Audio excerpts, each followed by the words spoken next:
Okay, so I'm going to talk about this proposal that we've done. I've done this with Spiros Kotsakis and an ex-student of him, John Miritis. Spiros was a colleague of mine at Sussex. We were sharing an office, no one there to approach because we were at the time the only smokers in the department. So there was a big cloud of Assos, which was the cigarettes he smoked. Now, I'm talking about, well, you see two slides in a row. I'm going to talk about something which is related to F of R, so higher order gravity theories. F of R or higher order gravity theories have their inception almost immediately after Einstein set up the general relativistic field equations. So as you probably all of you know, Weil proposed a theory by which the metric was not covariantly conserved, so it was a no metric theory, the first one. When one works out Lagrangian formulation for Weil theory, it happens to be based on a quadratic Lagrangian with the R squared term plus a Maxwell term coming from the non-metricity that Weil introduced. So some people got interested in this in the following decades, and there has been Bach, not the well-known Rudolf Bach, and Lanczos, who did a lot of studies of the impact of higher order Lagrangians, namely Lagrangians which would involve higher order invariants of curvature, like quadratic invariants. Our concern in this talk or in this work is to ascertain whether we can avoid problems associated with F of R theories, namely the fact that they produce higher order, as the name indicates as well, differential equations, so the fourth order, and you can cast them in terms of a scalar tensor theory which has no dynamical kinetic term, and this implies also a coupling with matter which eventually creates singularities in the future, which are called sudden singularities. So I was not realizing that I'm reading right to left in this screen there. So okay, so following up, the type of higher order or Lagrangians that were initially considered involved this combination of the second order invariants of curvature. So in principle, order 3. There should be actually should be the right form. Alpha, beta, and gamma would be variable coefficients. The people did a lot of work during the following 3 decades after Weil, where Lanczos, Sakharov in '67 gave another big boost to these theories and influenced other Russians like Druzhmakin and Druzhmakin to do some studies of the impact of on cosmology of these kind of Lagrangians. And Buchdahl in '70, Buchdahl had already been studying this since the '40s, but Buchdahl has had a very influential paper where he actually introduced the F of R theories for the first time. So what happens? What happens? So right to left is that one works in 4 dimensions. There is a relation between the second order invariants, whereby one does not need to consider all the 3 quantities. So can express one of the invariants in terms of the other 2. So the simplest are R squared and the square of Ricci tensor. And if you further restrict to Friedmann models, this relation here basically tells you that you can do it just with the scalar Ricci curvature. So this is kind of the motivation, the rationale behind looking at higher order Lagrangians just based on nonlinear terms involving the Ricci scalar. So what happens when one considers one of these gravitational Lagrangians with f of r? Doing the usual variation derivation with respect to the metric. I won't deal with Palatine device here, sorry. You realize that one gets these equations whereby we have these terms here, which are the ones which are responsible for the higher order, for the fourth order derivatives in the equations. And we get this term here. It is possible to recast this theory as a scalar tensor gravity theory. And it's just, at first, it's almost a silly trick, because what you do is you sum and subtract this term here. And so the sum and subtraction gives one term like this and a remaining one, which basically is going to be interpreted as having a scalar field coupled to the geometry and to the Ricci scalar, like in normal scalar tensor field. But in fact, you don't get a kinetic term in the scalar, in the Brans-Dicke-like scalar field, which now is defined as f prime of r. This is a device which was attracted a lot of attention in the late 80s because of inflation, not late inflation, but primordial inflation. So people got very interested in f of r theories in terms of explaining the early inflation of the universe, because to some extent, you would expect to have a higher curvature at the early stages of the universe. So that's an underlying reason for considering higher order Lagrangians and the more extreme gravity scenarios. So in this context, by Maeda and Bauer and Kotsakis expressed what they called an equivalence or conformal structure of f of r theories. And basically, the idea is that if you treat this like a scalar field, then you get these kind of equations, field equations. You don't have a kinetic terms for the reason that I already expressed. But the funny thing about this, and this is basically the starting point of our work, is that when you compare the two derivations and the two field equations that you get in this prescription and the alternative one, you realize that you have exactly the same terms but one. So if you subtract this one from that, what you get is you get the theory, whereby you have a quantity W, which happens to be these potentials. I'm sorry, I should have written W here. But the thing is, you realize that you have this potential, which basically is the usual Legendre transform of a function f, in this case of f of r. And if you consider this psi, you have a scalar field. And so it is possible to derive or to conceive a new, devise a new theory, extended f of r theory, by doing this thing, which is to interpret this.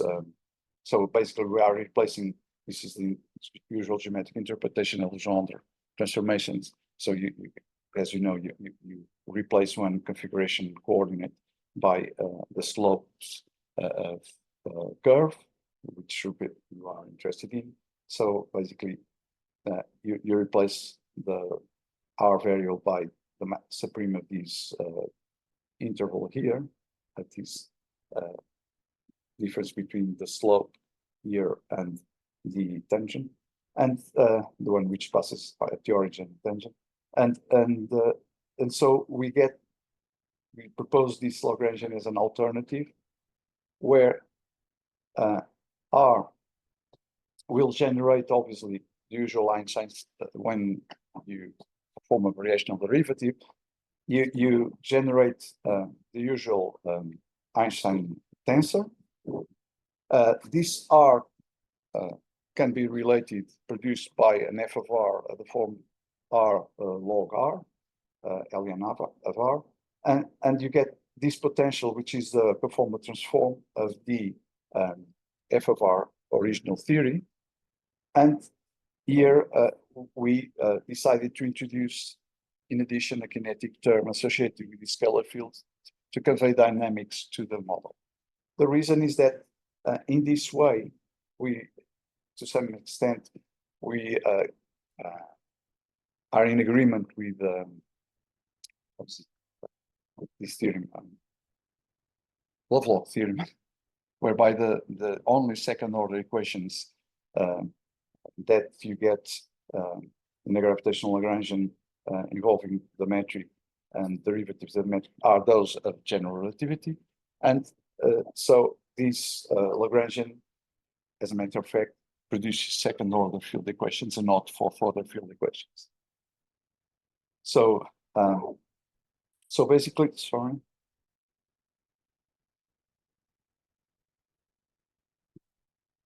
Got that kind of a vision of the future. In this way, we trade the usual framework of our theory into a quintessential framework where the quintessence field, quintessence-like field, is basically the derivative of f with regard to r, and so the dynamics will tell us what happens to the geometrical features of the model in a more consistent way, because you have an inbuilt evolution. So what we did was, so basically this is a summary of this proposal to get GR plus a scalar field with its usual canonical momentum with potential, massive potential, or self-interacting potential, and then you get the usual terms of matter. And as case studies, we considered the usual Starobinsky-like f of r theory, where you have r plus r squared. And this can be shown, I mean, if you look at f prime and solve with regard to psi, you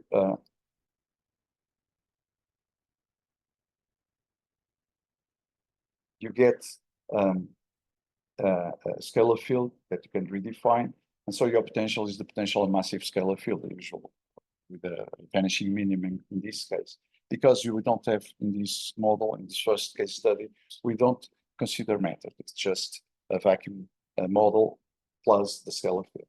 So when one does a dynamical systems analysis of this system, this is well known. I mean, it was already studied in the 80s by Galinsky, Rishuk, and Kalatnikov, and one gets this kind of phase diagrams where we have used dimensionless variables for consistency. So our system, Friedmann system, is this one. We have a quadratic potential, so this is the one. We define these dimensionless variables. The system adopts this form. There is a constraint, which is the Friedmann equation, Friedmann constraint, and we analyze different scenarios or different possibilities, and we got this. Sorry, that's always the one. So you get these phase diagrams for Z with regard to Y. So Z has no critical point really here. It's ever evolving quantity. Z basically is the curvature. As you sorry, is the H, the expansion in this case. And if we restrict to the flat model, then we have a focus, a basin of attraction here, and the center, not the center, a critical point here where the representative point was around this fixed point. And so this represents obviously the oscillatory behavior around the minimum, the vanishing minimum of the potential. And this is was studied initially in the context of chaotic inflation, because you had just that square potential. Sorry, what are X and Y? X and Y are, so X is basically the square root of the expansion normalized, dimensionless kinetic energy of the field, and Y is a corresponding term for the quadratic potential. So, okay, so it's just to introduce variables which represent the scalar field in a way that you then can generalize for variables more adapted to study the expansion of the universe. In this case, these kind of variables, actually, as you will see, are most appropriate when you have vanishing minima, because the study of these qualitative studies of dynamical systems of the expansion of the universe in Friedmann models and more general Bianchi models, in general, you expand what you are interested in is something which is evolving, and you have critical points when you look at density parameters, basically. So you have one density parameter for matter or another one for the kinetic energy of the scalar field or whatever. And in that case, you are dividing by the Hubble expansion. Sorry. I guess coming back to Hannah's questions, I got a bit mixed up. How did you derive these equations? Were you taking variations with respect to the scalar field or the metric, or? Yes, yes. This is this is the usual general relativistic model with a massive scalar field with square potential, with the usual potential. So basically what you see here is the Klein-Gordon equation for the model in a Friedmann model. You have box phi equals minus. Yes, but I mean, you said that it had no kinetic term, right? So that's why. No, they have kinetic term in our proposal. They have. That's why. Exactly. That's the trick here. That's the advantage in our from our viewpoint. Yes. In the Pythagorean equation, you are assuming the field is homogeneous. Yes. Yes, because I'm embedding this in a Friedmann model, which is the most homogeneous and isotropic that you can consider. Okay. Usually, yeah. You put on that and it's like a square grid. You have one of those when you assume that when you do perturbations, you should assume that, because you are responding to gradients at the scalar field. But when you're just looking at the background evolution of the model, what is adapted to a Friedmann model is something where those terms are not present, and you just have basically this. So you have a damping of the energy of the scalar field due to the expansion. Okay, so you have this is the usual Breit-Schroeder equation, and this is the Friedmann constraint. So basically, so these are our usual models. Sorry. Okay, so we get this, and if we look at this theory, this was a theory which was f of r. The theory which was the seed for this case study was r plus r squared. And if you go back and see that you have this fixed point here at the origin, this fixed point here corresponds to a critical point of the, or an attractor for the Ricci curvature, where it becomes vanishing, but the approach is along GR. So because you have so since R goes to 0, obviously the square term is going to be not dominant, and dominant part is the general relativistic part. So in that regard, the approach to the minimum corresponds to approach to GR for vacuum model, because you don't have matter in this case. But you could do this same analysis, assuming that you have a cosmological constant as well. And if you have a cosmological constant, then your minimum is not vanishing.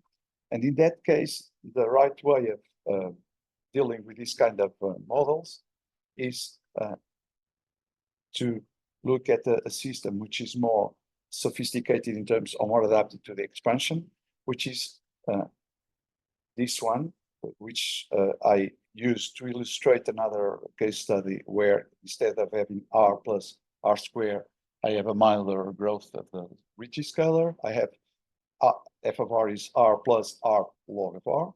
And in that case, you realize that v becomes exponential. Obviously, it's an exponential in this case, particular exponential, because there is no parameter controlling the slope, well, the argument actually. But the thing is, when you plug this in the Friedmann equations, in this case, the best kind of stuff that you can do is to define dimensionless variables, dividing your previous degrees of freedom in the field by the expansion. So you get what I call expansion normalized variables. And if you have an exponential potential, then your dynamical system is a simple autonomous second order dynamical system. And this is interesting because you have a number of cases for the fixed points whereby you have so the region, the physical region is the region within this circle. This is a circle, x squared plus y squared equals 1. And you get here, in this case, where gamma is radiation, you get, so gamma is 4/3. Nowadays, people talk about gamma minus 1 being W, so it's W 1/3. You have a fixed point here, which is an attractor. So that means that all the energy of the expansion is concentrated on the scalar field. And if you lower your equation of state, then you are able to get a fixed point, which is about here. This is not probably the best plot, but it's within a finite domain of the circle, or the half circle, which represents the flat model. And in this case, you get a solution where the scalar field sits here. So the energy of scalar field is basically x squared plus y squared, due to the definition of the variables before. I'm going to go back just for you to realize. So if you square this and this, you have the kinetic, and you have the energy of the scalar field divided by h squared. And in this means here that in this phase diagram, a fixed point here, or an equilibrium point in this region, means that the energy of the expansion is shared by the scalar field and by the matter as well. So these are called tracking or scaling solutions. The scalar field adapts its evolution to the underlying matter, which is a perfect fluid here, and you have something which is interesting.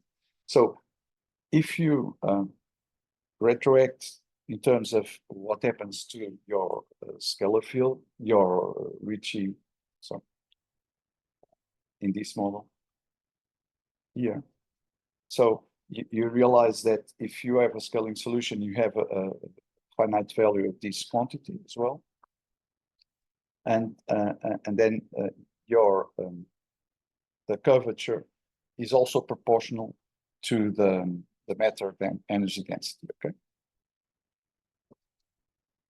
Right. So finally, you can go more general. So this, what I wanted to convey, the idea is that this is an exercise, I mean, looking at different, the relations between the quintessence induced by the f of r Einstein-legendre transformation and the original f of r theories.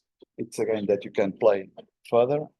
And basically, in cosmological setting, what you have is the general equations that you can have are these ones. This if you increase the degree, the dimension of the scalar field with an equation for the scalar field itself, then you can leave the quantity which characterizes the potential, which is this logarithmic derivative of the potential, free. When I say free, is you just know that this is a function of the scalar field, and so in a way you can classify the scalar field, all the scalar field models, in terms of the impact they have for the different kinds of fixed points that you can devise in these systems, because basically what you will get are two categories of fixed points.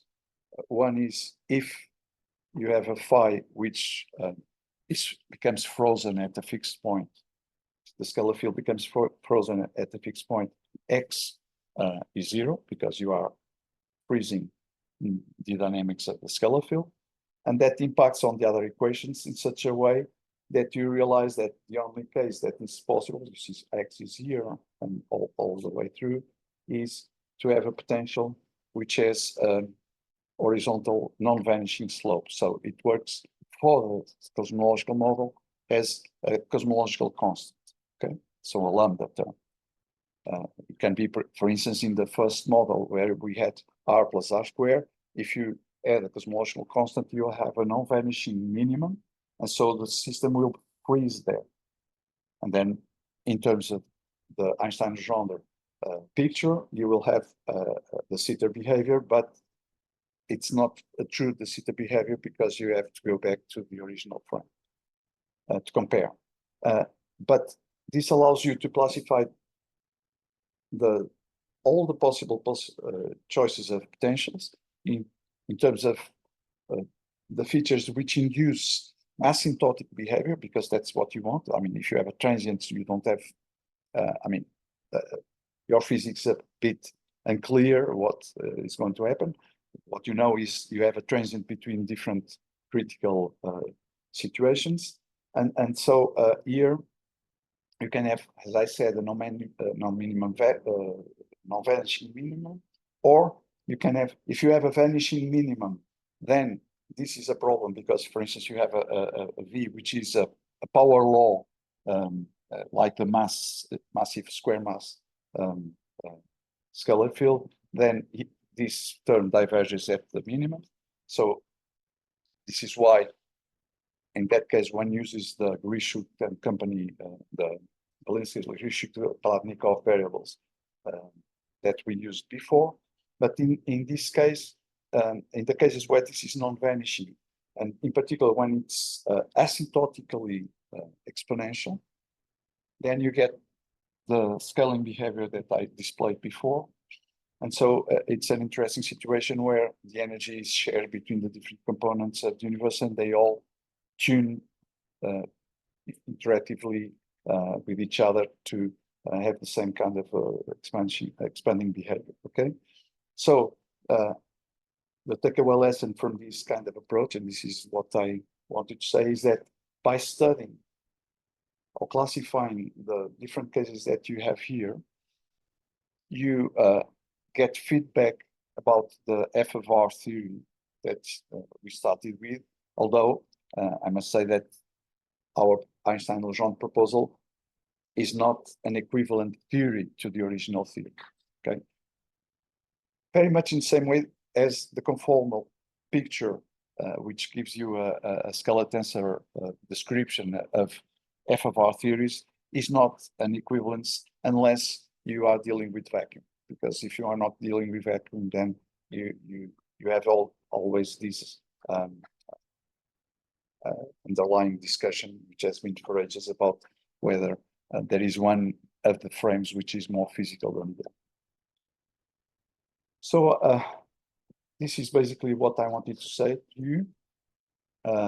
Just to summarize, we've introduced this Lagrangian, this Einstein-Legendre scalarization, which introduces the F of R as a scalar field, and you get second order equations. So, this avoids obviously all the procedures which are associated with having higher order derivative differential equations. And so this can be interpreted as an extension of the Love theorem. And we think that this can also be, we are looking at it, extended to more general higher order gravity theories, like theories which involve the Gauss-Bonnet topological invariant, or a function of that, the Gauss-Bonnet topological invariant.